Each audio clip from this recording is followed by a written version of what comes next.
Hai, saya Erni Johan. Kebetulan saya mendapat kesempatan berada di dalam program #Dr. Hasto. Nah, saya ingin bertanya, Dr. Hasto apa kabar? Pasti sibuk ya, semua dokter-dokter artinya di tanah air sedang berjuang ya. Jadi saya ingin tanya aja Dr. Hasto bagaimana kabarnya, dan saya pun ada pertanyaan yang ingin saya tanyakan. Pertanyaan saya pertama begini, kan kita seluruh dunia, khususnya Indonesia, kita tahu kita sedang menghadapi wabah corona COVID-19. Jadi saya juga banyak di antara teman, family, semua sering tukar-tukaran pertanyaan, dan banyak sekali di dalam WA kita saling share gitu. Berita ini begini, yang ini gini, yang dari sana sini. Jadi kadang-kadang ya itu namanya ya, kita udah di dunia yang udah maju, teknologi udah canggih.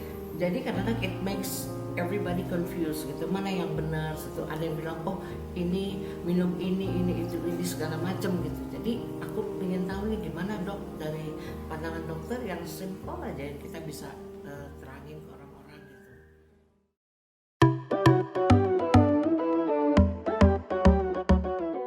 Ya, Uni Erni, terima kasih sekali. Saya senang loh bisa ketemu sama Uni. Sudah lama saya nggak lihat, dan sekarang saya lihat luar biasa, masih sehat dan gesit dan kelihatan sekali awet mudanya ya. Saya senang melihatnya. Begini Uni, jadi kalau kita memang usia sudah lansia memang beda dengan orang-orang muda. Tetapi tidak perlu terlalu cemas saya kira, karena apapun beritanya katanya yang kena adalah lansia-lansia dan seterusnya, bla bla bla bla, itu memang banyak sekali informasi-informasi seperti itu. Tetapi justru orang tua itu sering bisa selamat karena apa? Karena dia menjaga diri. Iya, banyak anak-anak muda yang kemudian dia merasa masih muda, kemudian dia kemana-mana gitu, malah menjadi risiko tinggi terjadinya banyak hal tentang penyakit termasuk infeksi COVID-19. Oleh karena itu bagi orang-orang tua ini lansia seperti Uni juga, yang paling penting adalah mengurangi kontak dengan kelompok-kelompok yang banyak. Sudahlah, kita di rumah menjaga diri dengan baik, itu satu hal yang paling penting. Kemudian yang kedua, yang penting juga adalah bagaimana kita Uni merasakan tubuhnya ini fresh, sehat, gitu. Dengan cara makan yang seimbang.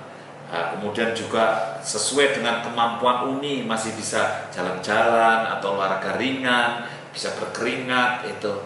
Nah, ini menjaga supaya stamina tubuh kita itu baik. Jangan lupa istirahat itu penting bagi orang-orang lansia. Oleh karena itu tidur 6 jam itu terlalu sedikit sebetulnya. Bisa sampai 8 jam itu.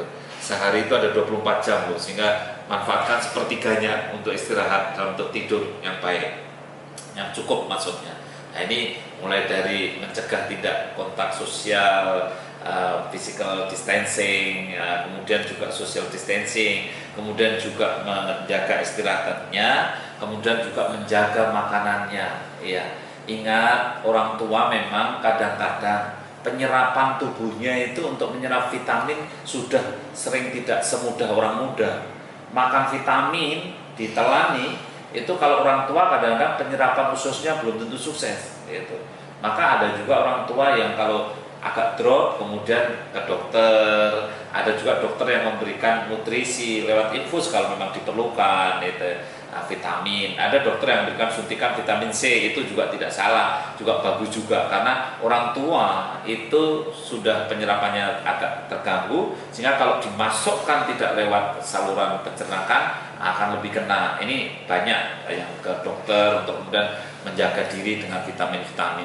Juga suatu hal yang penting untuk diingatkan kepada teman-teman yang usia lanjut itu bahwa memang daya tahan tubuhnya itu beda dengan anak-anak muda, sehingga kita harus betul-betul menjaga diri dengan baik. Jangan lupa kebersihan di rumah dijaga dengan baik, kemudian kebiasaan-kebiasaan yang biasanya rumahnya tidak kena sinar matahari, sekarang ini harus dipaparkan dengan sinar matahari yang cukup. Nah, Mudah-mudahan kalau seperti Uni, saya yakin sudah banyak tahu tentang bagaimana menjaga kesehatan. Saya doakan Uni tetap sehat, jangan cemas, jangan gelisah. Saya kira anak cucunya semua mensupport Uni dengan baik. Iya. Dr. Hasto, saya mau nanya lagi satu hal. Bapak sebagai Ketua BKKBN, kira-kira saran dokter apa? Apakah dokter punya program khusus akan dibuat atau masih dalam rencana, yaitu program untuk khusus yang sudah lansia?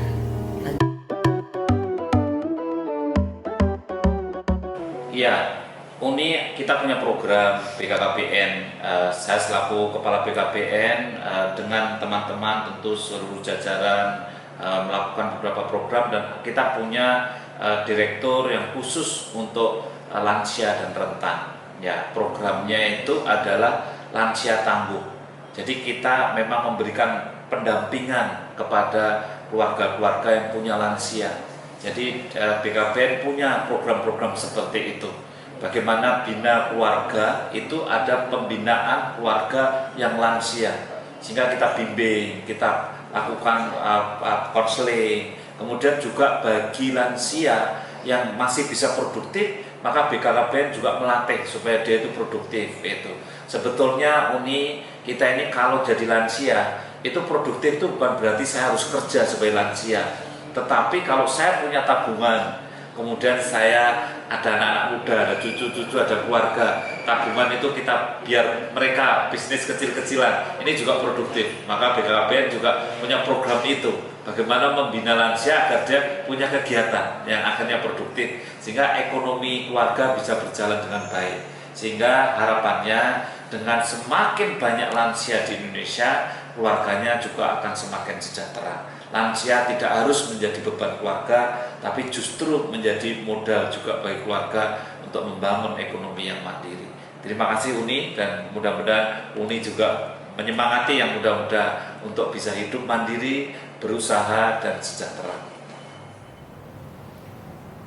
Untuk semua teman-teman dan juga keluarga, kami dari BKKBN punya bina keluarga balita, bina keluarga remaja, bina keluarga lansia, dan kami bisa berkomunikasi dengan semuanya.